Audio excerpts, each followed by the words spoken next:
ciri-ciri pemilik bisnis yang autopilot palsu, merasa enggak yang Coach Yohanes bilang gue mau udah autopilot, ini buktinya bisa jalan sendiri, profit ada lalu kemudian bisa jalan sendiri, tapi ternyata autopilot palsu. Ciri-cirinya yang pertama adalah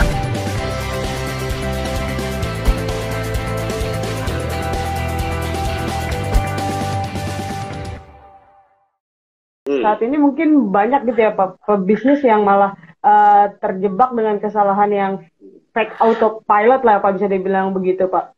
Sebenarnya itu ciri-cirinya pebisnis yang dia tuh nggak sadar gitu Pak, kalau dia melakukan kesalahan itu. Sebenarnya dia tuh bukan melakukan bisnisnya autopilot gitu Pak, tapi dia masih tetap yang tadi Bapak bilang yang energinya dia masih tetap kepake, waktunya dia masih tetap kepake, dan bahkan mungkin gitu ya Pak, duitnya pun sebenarnya tanpa dia sadari dia masih terus dipakai gitu Pak untuk menjalankan bisnisnya.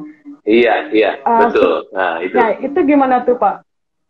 Ciri-cirinya itu seperti apa sih Pak sebenarnya kalau yang memang mengindikasikan oh lo tuh salah sebenarnya, autopilot lo tuh salah, itu gimana Pak? Iya, jadi gampangnya kan ada 3 macam entrepreneurs lah ya. Entrepreneurs yang ternyata masih terjebak, bisnisnya belum autopilot, ya kan? Ada entrepreneurs yang merasa bisnisnya sudah autopilot, tapi padahal ini fake autopilot atau autopilot palsu. Lalu ada lagi yang benar-benar entrepreneur sejati. Nah, kita mau kan entrepreneur sejati dong, bener nggak sih? Ya kita nggak mau yang fake autopilot atau autopilot palsu, apalagi yang tidak autopilot. Nah, ciri-ciri pemilik bisnis yang autopilot palsu, merasa enggak yang Coach Yohanes bilang gue mau udah autopilot, ini buktinya bisa jalan sendiri, profit ada lalu kemudian bisa jalan sendiri, tapi ternyata autopilot palsu. Ciri-cirinya yang pertama adalah hati-hati kalau kita terjebak di autopilot palsu juga ya, apalagi kalau kita belum autopilot jelas lah semuanya masih Anda kerja 2 shift sehari gitu kan ya, pagi sampai sore kerja di bisnis, pulang masih harus buka laptop lagi balesin semua komunikasi gitu kan ya, Sabtu Minggu masih harus curi-curi kerja lagi, nggak punya waktu buat keluarga, ya itu malah nggak autopilot namanya gitu. Tapi yang fake autopilot palsu, syarat yang pertama adalah ciri-ciri yang pertama adalah masih lean on specific person. Jadi masih mengandalkan beberapa orang saja. Dia ketemu kebetulan karyawan yang bagus, 1-2 orang yang bagus, lalu kemudian tanpa bikin sistem, tanpa ngapa-ngapain, itu bisnis bisa jalan karena 2-3 orang ini. Gitu kan? Nah kan itu bahaya. Kenapa? Karena orang ini bisa aja dia pindah kerja, atau dia nikah, atau dia gimana, atau dia baik-baik saja tapi dipanggil Tuhan duluan, kan bisa aja, bener nggak Anissa? Ya bisnisnya berarti goyang dong kaki mejanya kalau orang itu pergi. Nah makanya kita harus bikin sistem. Kita harus bikin yang namanya KPIM, Key Performance Indicator and Monitoring. Kita itu raportnya karyawan gitu ya. Kita harus bikin succession plan ya, rencana untuk suksesi, sehingga kalau ini hilang atau ini pergi, apa yang terjadi, siapa yang naik dan sebagainya. Nah itu ciri yang pertama. Jadi hati-hati kalau bisnis kita terlalu mengandalkan orang doang, tapi kita nggak punya sistem ternyata. Yang kedua adalah cirinya banyak pemilik bisnis yang merasa bahwa banyak pemilik bisnis yang merasa bahwa kalau karyawan bagus udah dikasih saham aja, kalau dikasih saham pasti dia kerjanya bagus dan tidak akan pindah gitu kan ya. Belum tentu, karena saham sama ownership belum tentu berbanding lurus gitu kan. Jadi kita harus tahu gimana bikin kesamaan dream, mimpinya apa, mimpinya Anda apa, mimpinya orang itu apa, lihat value-value karakternya gitu kan, seperti itu, sehingga akhirnya bisnis Anda bisa benar-benar partnership dengan baik.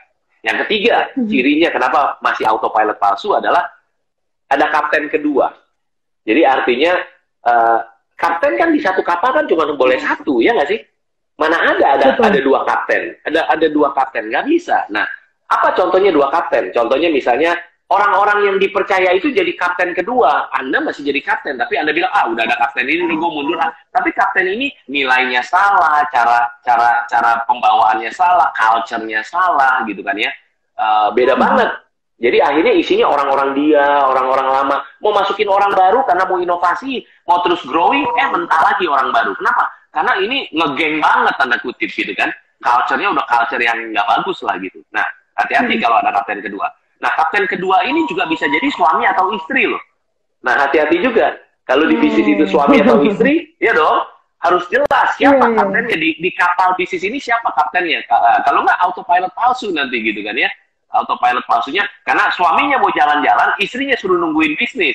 Istrinya mau jalan-jalan, suaminya nungguin bisnis. Lah kagak bisa dong jalan-jalan sama satu keluarga, itu namanya bukan autopilot gitu. Itu ciri-cirinya. Kira-kira 3 yang paling sering saya temukan. Ya. Oke. Jadi Ya. jangan sampai terjebak di 3 ciri tadi itu ya Pak. Kalau Ya, pun ya. terjebak gitu Pak, itu kita harus apa tuh Pak? Maksudnya apa? Apakah kita harus kayak sebelumnya itu kita harus mengantisipasi lebih baiknya seperti itu nggak sih Pak? Intinya Supaya- kalau kita terjebak, intinya kalau kita belum punya bisnis autopilot atau kita terjebak di bisnis yang autopilot palsu, kita mau bisnisnya benar-benar entrepreneur sejati dan autopilot tadi, ya bangun 4 kaki meja. Itu Anissa Oke. jawabannya. 4 kaki meja yang tadi Coach Anas jelasin. Oke, siap. Ya. Berarti jangan lupa itu 4 kaki meja tadi ya Pak. Iya. Kalaupun memang tersadar nih, mungkin setelah nonton ini tersadar gitu, oh ternyata ya ada di fake autopilot gitu ya Pak. Iya. Jangan lupa tadi yang 4 kaki meja tadi Harus gitu ya Pak. dibangun, betul, Anissa. Pak, kemudian kan yang jadi permasalahan ini kan biasanya konsistensi ya Pak. Konsistensi ini kan suka jadi momok gitu ya. Ya. Kayak misalkan kalau kita usaha, aduh Ya. Risk ya.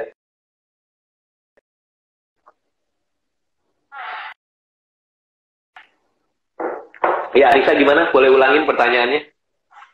yang tadi kan kalau kita bicarakan kalau yang jadi permasalahan itu kan konsistensi gitu ya Pak, kebanyakan seperti itu Pak kalau untuk menjadi entrepreneur gitu Pak, karena kan cobaannya itu banyak sekali gitu kan Pak, yang tadi Bapak bilang juga sudah berulang kali gitu ya Pak. Kemudian Pak, supaya tetap konsisten Pak kita untuk menapaki anak tangga tadi Pak di Ya. sekolah kehidupan ini Pak, supaya kita bisa jadi anak tangga keempat itu Pak, jadi investor gitu Pak. Itu gimana Ya. sih Pak?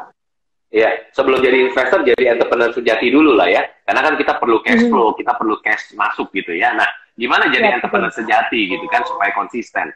Jawaban saya simple, Anissa. Saya cuma mau bagiin salah satu definisi dari entrepreneur. Jadi kalau Anda pemilik bisnis atau Anda belum punya bisnis, mau jadi pemilik bisnis, mau jadi entrepreneur, perhatikan ini. Kalimat ini betul-betul membuat semangat saya, membuat saya konsisten untuk bisa jadi entrepreneur sejati gitu ya. Kalimatnya terdiri dari 2 bagian doang. Simple banget 2 bagian ya. Bahasa Indonesianya kira-kira bilang begini. Seorang entrepreneur adalah, bagian pertama nih, seorang entrepreneur adalah orang yang mau hidupnya bertahun-tahun seperti kebanyakan orang tidak mau. Perhatikan bagian pertama. Jadi seorang entrepreneur adalah orang yang mau bertahun-tahun hidupnya seperti kebanyakan orang tidak mau. Siapa sih orang yang mau hidupnya pagi sampai sore, malam masih harus kerja lagi, orang belum bangun dia udah bangun, orang udah tidur dia belum tidur, Sabtu Minggu dia harus bayar harga bangun bisnisnya gitu ya. Banyak orang nggak mau.